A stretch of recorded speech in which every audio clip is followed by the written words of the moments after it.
ठाकुर जी को एक स्वभाव है, जैसे कछु ठाकुर जी को भाव है, ठाकुर जी के तुरंत मन में आ जाए कि ये तो श्री जी को प्रस्तुत होना चाहिए, ये तो हमारी श्यामा जी की सेवा में जाना चाहिए। झूला झूलते झूलते ठाकुर जी बोले, मधुमंगल तेरे संग आनंद ना आ रहा, तू उतर जा और सुन। श्यामा जी को निमंत्रण दिया, उनको बुलाया, देख कितना सुंदर आनंद आ रहा है। मधुमंगल बोला, हम्मेदारी के झूला बनायो हमने, सब करो हमने, और झुलावे को श्यामा जी को। अरे तो को बाद में झुला लूंगा, तू उनको बुलाएला। आहा, राधे झूलन पधारो, घेर आए बदरा, घेर आए बदरा, घेर आए बदरा, घेर आए बदरा, घेर आए बदरा, श्यामा झूलन पधारो, घेर आए बदरा। किशोरी जी अपनी सब सखीन के संग आई हैं। जैसे ही ललिता विशाखा ने आकर के देखी, कोरी रस्सी पड़ी है बस। क्या करोगे लाला? बोले, यहाँ पे श्यामा जी को बैठाओ, उनको झूला झुलाएंगे। अरे तुम्हें नेक शर्म नहीं आई है? इतनी निष्ठुर रस्सी पे हमारी कोमल सी किशोरी जी को बैठाओगे? श्रम है जाएगो लाडली जी को। किशोरी जी के श्रम को भाव सुनते ही सबन में होड़ लगी है महाराज। सब जा रहे हैं और ढूंढ ढूंढ के सामग्री ऐसी ला रहे हैं कि वह झूला को इतनो सुगम बना दें, इतनो सुंदर बना दें कि हमारी श्यामा जी को श्रम नहीं हो। कहीं ते लता लेके आए, कहीं ते ऐसी बेल लेके आए, कहीं ते सुंदर सुंदर पुष्प लेके आए, और सब सखी सहचरीन ने सुंदर झूला तैयार किया और वहां पे सुंदर एक पाटो बिछा करके और किशोरी जी को बैठाया हुआ है। और किशोरी जी को बैठा करके श्री ठाकुर जी झुला रहे हैं। बड़े सुंदर सुंदर पद हैं हिंडोला के, सुनाएंगे अभी 7 तारीख को तो सुनाएंगे ही वृंदावन में। यहां पे भी बीच बीच में लेंगे भाव।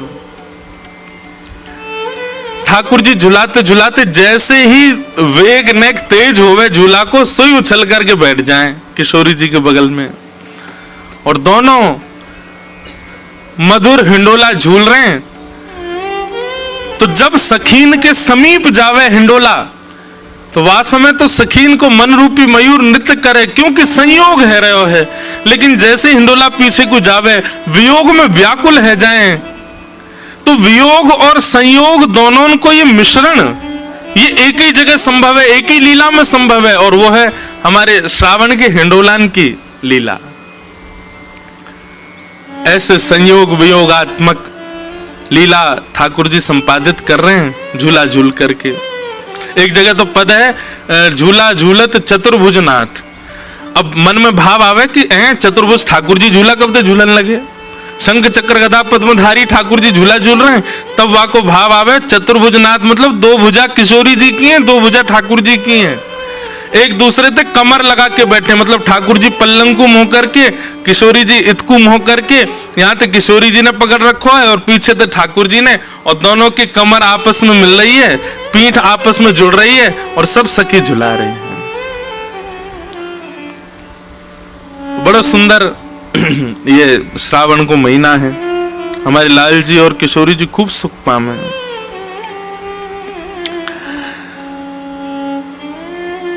आओ अब कथा क्रम में हम लोग चलें। जो विषय लेके चल रहे हैं उस विषय में ही आगे की चर्चा करेंगे।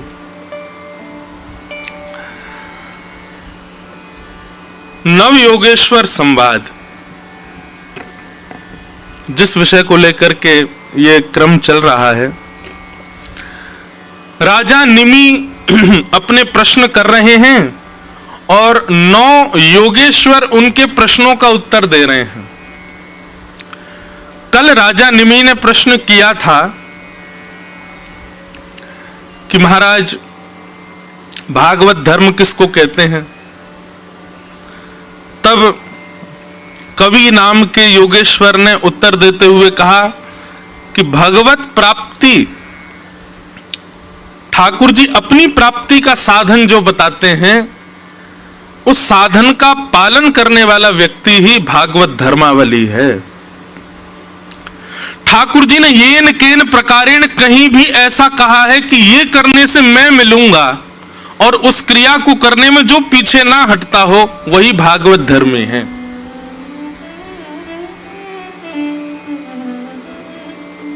कहो तो कुसुमल साड़ी रंगावा, कहो तो भगवा भेष, कहो तो मोतियन मांग भरावा, कहो तो मोतियन मांग भरावा, कहो छिटकावा केश बाला, कहो छिटकावा केश बाला, मैं बैरागन हूँगी, मैं बैरागन। ये भागवत धर्मावली है। मीराबाई क्या कह रही हैं? कहो तो कुसुमल साड़ी रंगावा। किसी पीत वस्त्र पहने हुए महात्मा को देखती हैं तो मीराबाई पूछती हैं, आपने सारे वस्त्र पीले ही क्यों पहने हैं? इनको पहनवे को अभिप्राय क्या है? संत कहते हैं कि इन वस्त्रों को धारण करने से प्रमाणित होता है कि हम ठाकुर जी के हैं।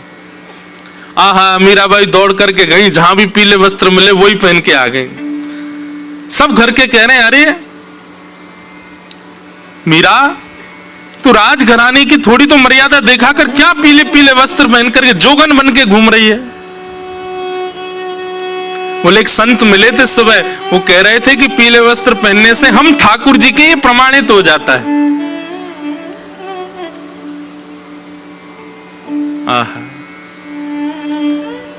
किसी को देख करके मीराबाई ने देखा बड़ा सुंदर श्रृंगार किया है। पूछा कि आपने श्रृंगार क्यों किया? बोले कि दुनिया के लोग श्रृंगार करते हैं कि हमसे कोई रीझ जाए, कोई व्यक्ति रीझे, कोई संसारी व्यक्ति रीझे, पर मेरा श्रृंगार तो इसलिए कि श्याम सुंदर रीझे। मीराबाई ने भी अपना उस दिन मानो जितना श्रृंगार सुंदर था राजघराने में सब धारण कर लिया। महंगे महंगे हार, महंगे महंगे मोती, महंगी महंगी चुनरी। क्यों? आज श्रृंगार क्यों किया? आज तो कोई विशेष तिथि नहीं है मीरा। बोले कि आज सुबह कोई मिला था, उसने कहा कि श्रृंगार इसलिए कर रहे हैं ताकि हमारे श्रृंगार से ठाकुर जी रीझ जाएं। अगले दिन मीराबाई ने किसी को देखा, उसके सिर पर केश ही नहीं थे। मीराबाई ने उसको देख के कहा, तुमने केश क्यों मुड़वा दिए? बोले शास्त्र आज्ञा करते हैं, पंचविंशति तत्वज्ञ यत्र तत्ताश्रमे वशन जटी मुंडी सिखी वापी मुच्यते नात्र संशय। बोले संसार के विषय भोगों से जो विरक्त हो जाता है और ठाकुर जी के सुंदर भाव में जो उन्मुक्त हो जाता है, वो इसी प्रकार ऐसा भेष धारण करके रखता है कि अब संसार उससे ना रीझे, केवल श्याम सुंदर रीझे। केश धारण करने से संसार का कहीं ना कहीं आसक्ति आपके प्रति हो जाती है। हमने वो केश हटा दिए जिससे संसार ना रीझे। मीराबाई तो रोने लगी और महल में जाकर के अपनी माँ से, पिताजी से, सबसे कहने लगी, मेरे केश मुड़वाओ। क्यों? मुझे भी जोगन बनना है, क्योंकि जिससे ठाकुर जी रीझे मुझे वो करना है। भागवत धर्म यही है। अरे भैया, कई बार लोग बोलते हैं मेरे से आकर के, महाराज जी ऐसा ऐसा कर सकते हैं। अरे भाई, किसी ने गलती से भी कह दिया ना कि ऐसा करने से ठाकुर जी मिलेंगे तो कर दो, उसमें संशय क्यों? किसी ने कह दिया कि यहां पे लौट जाओ, तुमको ठाकुर जी मिलेंगे तो लौटे ही रहो, उठियो मत। फिर उसमें फिर हम संशय क्यों कर रहे हैं? ये ब्रजरज लगा सकते हैं, ये हम ऐसे कर सकते हैं, तुलसी जी में एकादशी को जल डाल सकते हैं। अरे अगर किसी ने गलती से भी कह दिया कि तुम ऐसा करो इससे ठाकुर जी मिल जाएंगे, तो फिर उसमें संशय क्यों? उसमें किसी और से प्रमाण की आवश्यकता क्यों? कर दो बस। जैसे मीराबाई पूछती नहीं है, ज्यादा विचार करती नहीं है, बस कोई गलती से कह दे ऐसा करो मीरा, ठाकुर जी रीझ जाएंगे, मीराबाई लग पड़ती है उसी काम में। जिन भेषा मारो सावरो रीझे, जिन भेषा मेरो सावरो रीझे, जिन भेषा राधा रमण जुरी छे, जिन भेषा राधा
बसत है, प्राण हमारा ओ यहाँ तो खाली खो, यहाँ तो खाली खोड़ कहते हैं शरीर को, यहाँ तो खाली खोड़, यहाँ तो खाली ओ मात पिता परिवार सोई है, मात पिता परिवार सोई है, मात पिता परिवार सोई है, मात पिता परिवार सोई है। ओ कहिए तिनका तोड़ बला, कहिए तिनका ओ बला, कहिए तिनका तोड़ बला। अरे हाँ मैं बैरागन हूँगे, मैं बैरागन ओ बला,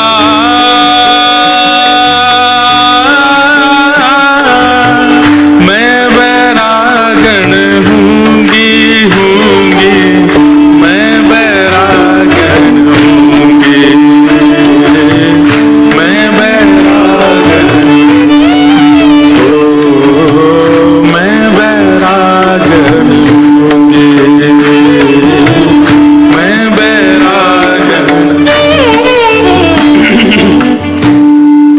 एक बालक ने मुझसे एक प्रश्न किया, बोले महाराज जी यदि हम मीराबाई का अनुसरण करें तो कई जगह शास्त्रों की बात और मीराबाई की करनी मेल नहीं खाती, माता पिता की आज्ञा की अवहेलना होती है, पति परिवार कुल कानी उन सब का त्याग करना पड़ता है, तब जाकर के मीराबाई जैसा भाव संपन्न हो सकता है। बहुत ध्यान से सुनना।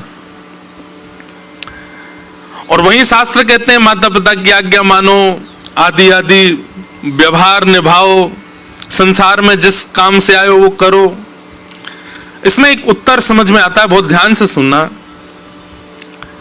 यदि आपके चित्त में किंचित भी संशय उत्पन्न हो रहा है अपनी भक्ति के प्रति कि कहीं मैं गलत तो नहीं कर रहा,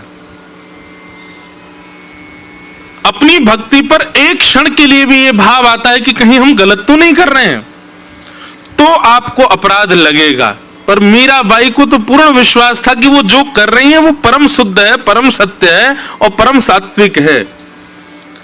उनके चित्त में किंचित भी संशय नहीं आता था। भले ही शास्त्रों में कहीं कहीं ये बात है कि भाई पति के भाव मानो, कुल खानदान में रहो, अपनी मर्यादाओं का पालन करो, माता पिता की आज्ञा सर्वोपरि है, आदि आदि। पर मीराबाई अपने सुख का विचार ना करते हुए अपनी भक्ति को प्रधान मानकर के सब क्रिया करती हैं, और उसमें उनको कोई संशय नहीं होता कि मैं जो कर रही हूं ये गलत है। ये संशय ही नहीं है, उनके चित्त में ही नहीं आता। इसलिए मीराबाई अपराध विमुक्त हैं। पर आप कोई क्रिया करते हो और आपको तुरंत मन में आ जाता है कि ये तो कहीं गलत तो नहीं, आपको अपराध लग सकता है। इसलिए आप शास्त्र की बात ही मानो, आप गुरुजनों की आज्ञा ही मानो। आप उस स्थिति में नहीं पहुंचे जिस स्थिति में मीराबाई है। मीराबाई तो कहती हैं, मीराबाई को सब कहते हैं, बोले कि तुम ठाकुर जी का गुणगान गाना बंद कर दो। अरे जिसके घर में रहती हो वही तुम्हें विष देना चाहता है, मत गाया करो। मीराबाई कहती हैं, अब उनका भाव देखो। मीराबाई कहती हैं, अगर राणा यानी कि उनके देवर जब पति पधार गए मीराबाई को, उसके बाद मीराबाई कहती हैं, राणा अगर मुझसे रूठ गया तो ज्यादा से ज्यादा क्या करेगा, मुझे अपने घर से निकाल देगा, अपने महल से निकाल देगा। लेकिन ठाकुर जी रूठ गए तो उनका तो पूरा ब्रह्मांड है, मैं जाऊंगी कहां फिर। मैं तो गोविंद रा गुण गासूं, राणा जी रूठे तो मने काय करसी। मैं तो माधव रा गुण गासूं, राणा जी रूठे तो मने काय करसी। बहुत सुंदर भाव है। एक प्रकार से कहें, ये सब भाव हम जो कह रहे हैं ना, संपूर्ण श्रीमद् भागवत में भक्ति लक्षण जो है, ये सब आपको मीराबाई में दिख जाएंगे। संपूर्ण भागवत में भक्ति लक्षण जो हैं, ये सब आपको श्री सूरदास जी में दिख जाएंगे, श्री कृष्णदास में। ये जितने भी भक्त लेवल के जितने भी वैष्णव हैं, जिनकी हम चर्चा कथा में करते हैं, इन सब के जीवन को देखोगे, इन सब में वो गुण दिख जाएगा जो भागवत में एक भक्त को करने चाहिए।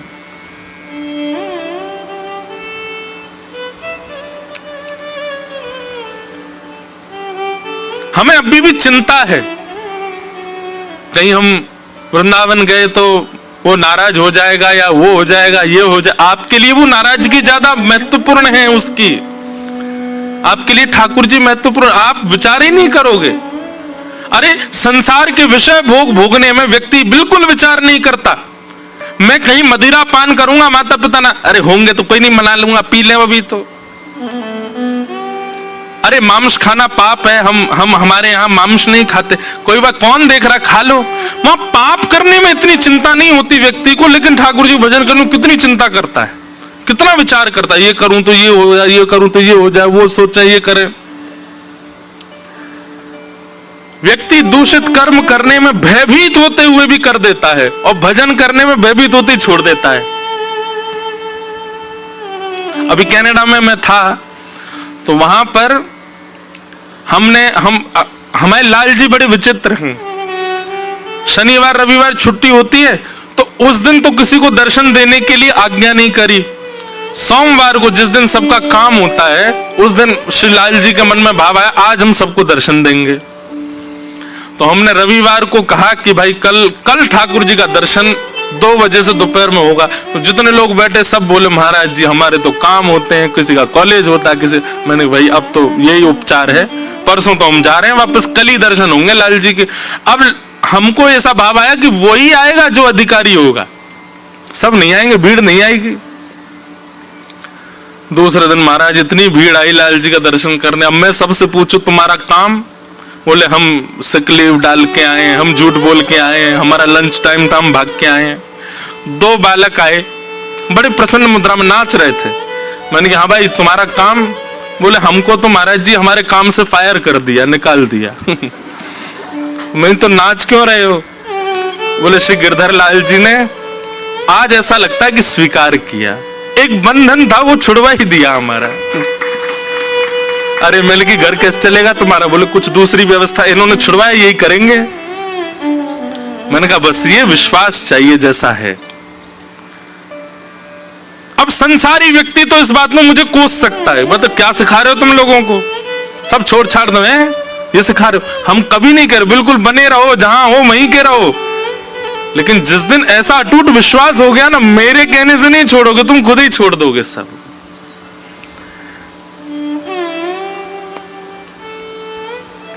तो भागवत धर्म क्या है?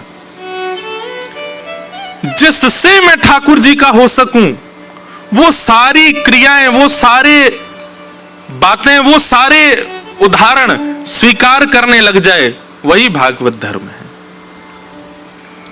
कोई गलती से कह दे कि तुम ये करो, इससे ठाकुर जी प्रसन्न हो जाएंगे, हाँ इतना विवेक जरूर मन में रखना कि वो कोई ऐसा काम ना हो जो संसारी भाव से युक्त हो, कार्य कोई ऐसा हो जिसमें आपकी व्यवस्था कट रही हो, जिसमें आपकी सुख समृद्धि नष्ट हो रही हो और उससे ठाकुर जी प्राप्त हो रहे हो, तो उसमें विचार मत करो, कर दो। लेकिन उद्देश्य यही होना चाहिए कि मैं ठाकुर जी को प्राप्त करूं, बस यही भागवत धर्म है। दूसरा प्रश्न कल हम लोगों ने श्रवण किया कि राजा निमि दूसरा प्रश्न करते हैं कि ठाकुर जी को जो प्रिय है, बहुत ध्यान से सुनना, ठाकुर जी जिनको प्रिय हैं उनकी बात नहीं हो रही है, ठाकुर जी को जो प्रिय हैं उनके लक्षण क्या होते हैं, उनका स्वरूप कैसा होता है, उनका स्वभाव कैसा होता है, वो बोलते कैसे हैं, वो बैठते कैसे हैं, वो चलते फिरते कैसे हैं, वो सोचते कैसे हैं। ठाकुर जी के प्रियजनों के लक्षण क्या हैं, कृपा करके वो हमको बताओ। हम आपसे एक बात कल भी कह रहे थे, जो लोग आए थे और जो आज आए वो सुन लो। बंधुओं, हमारे जप तप नियम साधन सत्संग आदि सबका एक ही उद्देश्य है, ठाकुर जी हमको प्रिय लगे, नहीं हम ठाकुर जी को प्रिय लगे। ठाकुर जी यूं कहते हैं, जे मेरो है या मैंने स्वीकार कर लियो है, अब या को सब कछु मैं हूं, हमारा भजन इसके लिए हो रहा है, हम हरि प्रिय बने। हरि तो सबके प्रिय हैं, पर हरि का जो प्रिय है वो विशेष बात है।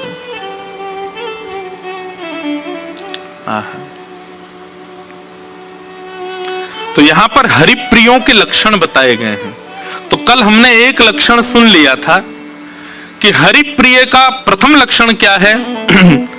सर्वभूतेषु यः पश्येत् भगवद् भावमात्मनः भूतानि भगवत्यात्मन् एष भागवतोत्तमः। वो सब में ठाकुर जी को देखता है। दुनिया तो कह रही है ये कितना सुंदर है, पर भक्त जाकर के उससे क्या बोलेगा? सोचो, तुम इतने सुंदर हो, तुमको बनाने वाले राधारमण जी कितने सुंदर होंगे। या फिर दूसरा भाव क्या कहेगा? ठाकुर जी ने अपनी सुंदरता की एक छींटा दिया है, मार दिया तुम पे, कितने बढ़िया लग रहे हो। कोई बढ़िया गा रहा है तो सब उसकी प्रशंसा कर रहे हैं, तुम्हारा स्वर कैसा, तुम्हारा स्वर कैसा। लेकिन भक्त बैठा बैठा यही सोचता रहेगा, ये इतना बढ़िया गा रहा है, सोचिए हमारे ठाकुर जी जब गाते होंगे तो कैसा गायन करते होंगे। आहा।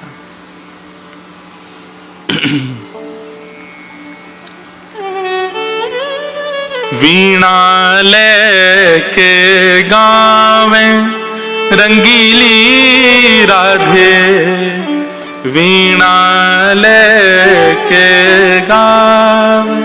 यहां पर जो भी थोड़ा बहुत संगीत जानते हो, आज तक आपने ऐसा स्वरूप नहीं देखा होगा कि सितार वादन करने वाला या वीणा बजाने वाला गा भी रहा हो। पर हमारी किशोरी जी कैसी हैं? वो वीणा लेकर के बैठती हैं और संग संग गाती हो रहे हैं। आहा, इतना सुंदर श्री सरस माधुरी जी का पद है। वीणा लेके गावे रंगीली राधे, वीणा लेके गावे रंगीली राधे, वीणा लेके गावे रंगीली राधे, वीणा लेके गावे रंगीली राधे।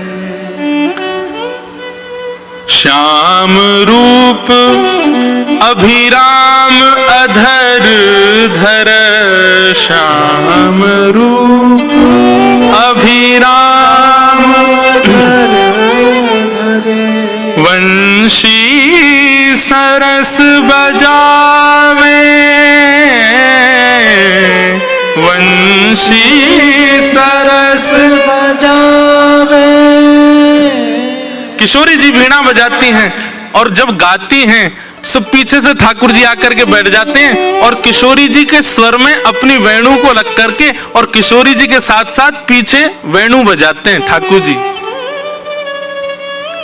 बंधु, कभी कभी मन में भाव नहीं आता, हमारी ऐसी कोमल सी किशोरी जी इतनी भारी वीणा लेकर के बैठती हैं और जिनने गिरिराज पर्वत उठा लिया वो नेक्सी जी बंसी लेके बैठे हैं। उल्टा होना चाहिए ना, ठाकुर जी वीणा बजाएं और किशोरी जी बंसी बजाएं। एक बार किशोरी जी ठाकुर जी से बोली हम बंसी बजाएंगे। ठाकुर जी बोले आप बंसी मत बजाओ। बोले क्यों? बोले बजेगी नहीं आपसे। किशोरी जी बोली अच्छा हमसे नहीं बजेगी। ललता विशाखा तुरंत आ गई, ये पहले आ जाएं लड़वे लाल जी थे। काकई तुमने? बोले मैं यूं कह रहा हूं कि हमारी श्यामाजू बंसी ना बजा पाएंगी। अच्छा, हमारी लाडली जू जब चले ना तो उनके पामन की नूपुर उनकी ध्वनि पे राग रागनी वारे वारे जामे। और तुम यूं कह रहे हो हमारी लाडली जी बंसी नहीं बजा पाएंगी, चलो जल्दी अपनी बंसी दो, हमारी किशोरी जी बजाएंगी। अरे मैं कोई किशोरी जी पे संशय ना कर रहा हूं, किशोरी जी पे कोई आक्षेप ना कर रहा हूं, वो साक्षात संगीत स्वरूपा है, पर मेरी बंसी जी ना बजा पाएंगी। ललिता जी बोली आज तो यही बंसी बजेगी, अब ही बजेगी और तुम्हारे सामने ही बजेगी, लाओ दो। ठाकुर जी बोले ना माननी बात, लो दे दो। हे लाडली जू आज दिखा दो यार जी, बहुत अपने आप को कुछ समझे बंसी बजावे और यूं सोचे कि या के आगे कोई ना है, आज आप बजाए दो, नेक दिखाए दो, अपना स्वर लगाए दो, यही को मूर्छित कर दी हूं बंसी बजाए के। ठाकुर जी खड़े, हाँ श्री जी बजाओ, हमारा तो सौभाग्य कि हमारी बंसी आपकी सेवा में, पर मैं फिर कह रहा हूं जी बजेगी नहीं। किशोरी जी ने अपने अधर पर वेणु धारण करके अपनी कोमल उंगलियों से छिद्रों को आच्छादित किया और जैसे ही प्राण पिरोए बस हवा ही हवा निकले, स्वर नहीं निकले। ललिता विशाखा कह रही हैं अरे जल पिला गलो सूख गो, श्यामा जू को जल पिलाए दियो लेकिन बंसी नहीं बजे। ठाकुर जी मंद मंद मुस्कुरा रहे, अब मैं कह रहा हूं नए बजेगी मुंह वापस कर दो। अरे श्यामाजू जी बहुत मायावी है, ये अपनी माया ते कछु कर सके, याने जरूर बंसी बांध दी होगी, याने बंसी को टोना टोटका करके वाके स्वर सबरे अंतर ध्यान कर दिए, नहीं तो हमारी श्यामाजू कोई स्वर को, कोई संगीत के वाद्य को स्पर्श कर दे, अरे स्पर्श मात्र से बजन लगे, ये बंसी क्यों ना बज रही है। ठाकुर जी बोले पहले बंसी वापस करो फिर बताऊंगा। किशोरी जी ने बंसी वापस करी। ठाकुर जी बोले अच्छा एक बात बताओ, आप वंशी को वादन करते समय मन में कौन को चिंतन कर रही हो। किशोरी जी बोली मैं तो कोई भी वाद्य बजाऊं आपको ही चिंतन करूं। बोले यही तो गलती कर रही हो, ये वंशी जो है ना हमारी अनन्य भक्त है। अनन्य को मतलब कहा हुआ एक के अलावा दूसरे को ना भजे ये, और या वंशी में नित्य आपको ही चिंतन होवे, या वंशी में नित्य आपको स्मरण होवे, ये वंशी आपकी भक्ता है और आप या वंशी से मेरी भक्ति करोगी तो ये वंशी कैसे बजेगी।